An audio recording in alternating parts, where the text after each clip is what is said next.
நல்ல உள்ளம் கொண்ட ஆரோக்கிய சகோதரர்களே, மேடையிலே அமர்ந்து படத்தை பற்றி விவரங்களை கூறி இந்த படம் வெற்றி பெறும்,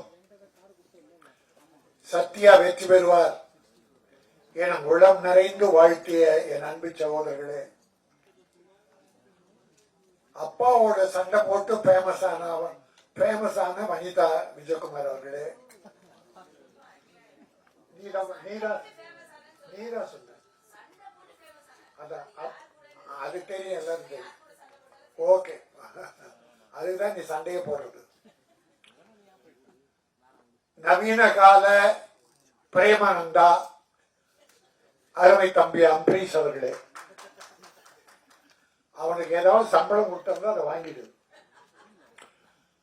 அவன் அனுபவிச்ச மாதிரி இந்த படத்துல யாருமே அனுபவிக்கல. ஹீரோயினி 2 பேரை பத்தி பேசினாங்க. ஒரு ஹீரோயினி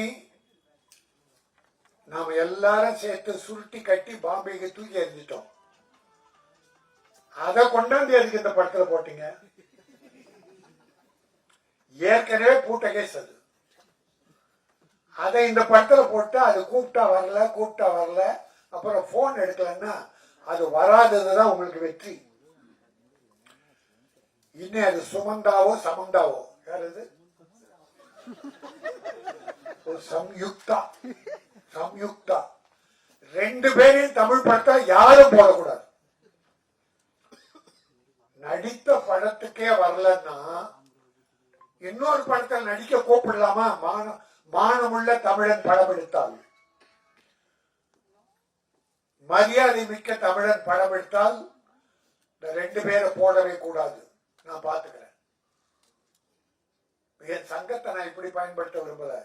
எல்லாரையும் வளர்த்து விடதான் நான் பாடுறேன். ஆனால் என் ப்ரொடியூசரை, என் விநியோகஸ்தர்களை கெடுக்க நினைப்பவர்கள், வேதனைப்படுத்துபவர்கள் யாரும் வளரக்கூடாது. இதோ ஒரு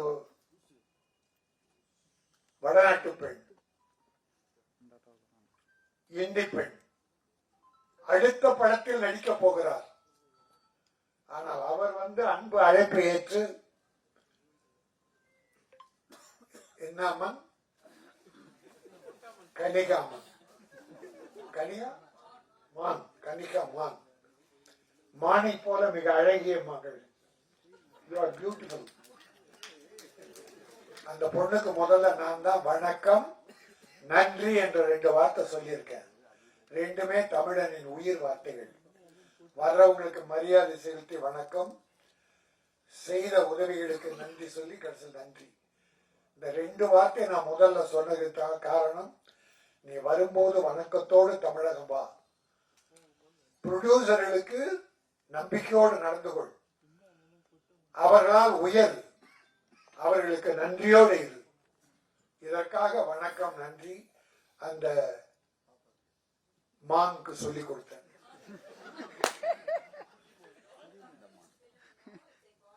என் அருமை தம்பி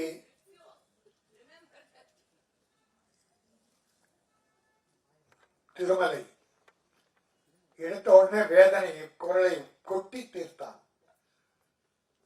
ப்ரொடியூசர் இவ்வளவு கஷ்டப்படுறாங்க, காலெல்லாம் கட்டிட்டு இருக்குமே. எவன் கேட்கிறான்? ப்ரொடியூசர் கேட்கிறானா? யாரையோ குறை சொல்றான், ப்ரொடியூசர் கேட்கிறானா? ஒரு படம் புதுமுகமா போட்டு படம் எடுத்து டைரக்டருடைய திறமையால் அந்த படம் அதை ரிலீஸ் பண்றதுக்கு 1 வருஷம் 2 வருஷம் காத்திருந்து இருந்த 1-2 நகைகளை வித்து, வீடை வித்து, எப்படியோ ப்ரொடியூசர் ரிலீஸ் பண்ணிட்டா அந்த படம் டைரக்டர் திறமையால வெற்றி பெற்று. ஆனால் போற ப்ரொடியூசர் போற ஹீரோ கிட்ட போறான். அவன் இதுக்கு முன்னால ப்ரொடியூசருக்கு என்ன வேதனை கொடுத்தான், என்ன துரோகம் பண்ணா, அதை என் ப்ரொடியூசர் தெரிய பாக்குறது இல்ல. ஹீரோக்களுடைய ஹிஸ்டரியை தெரிஞ்சுங்க. ப்ரொடியூசரை வாழ வச்சிருக்கானா அழிச்சிருக்கானா என்பதை தெரிந்து கொண்டு அவனை வளர விடுங்கள்.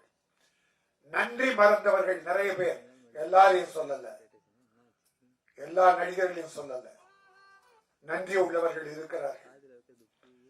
தன்னை வளர்த்து விட்ட ப்ரொடியூசர் உன்னை ஹீரோவை போடும்போது கார்ல வந்திருப்பான் கோயம்புத்தூர்ல இருந்து. படம் எடுத்து ரிலீஸ் பண்ணிட்டு சென்னையில இருந்து பஸ்ல போவான், காரு பங்களா எல்லாம் வித்துட்டு.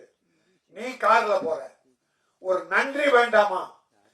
கை நீட்டி சம்பளம் பெற்றோமே, அந்த தயாரிப்பாளர் பஸ்லயே நடந்து போறாரே. முடிந்த உதவிகளை இல்ல இன்னொரு தேதி கொடுத்து அவரை தூக்கி விடுவோம் என்று யாராவது நினைக்கிறார்களா? அப்படி நினைத்தால் அவர்கள் நான் வணங்கும் தெய்வம். உதவி செய்ய வேண்டும், அதுதான் மனித தன்மை. செய்திகளை உடனுக்குடனும் துல்லியமாகவும் தெரிந்து கொள்ள சப்ஸ்கிரைப் பண்ணுங்க.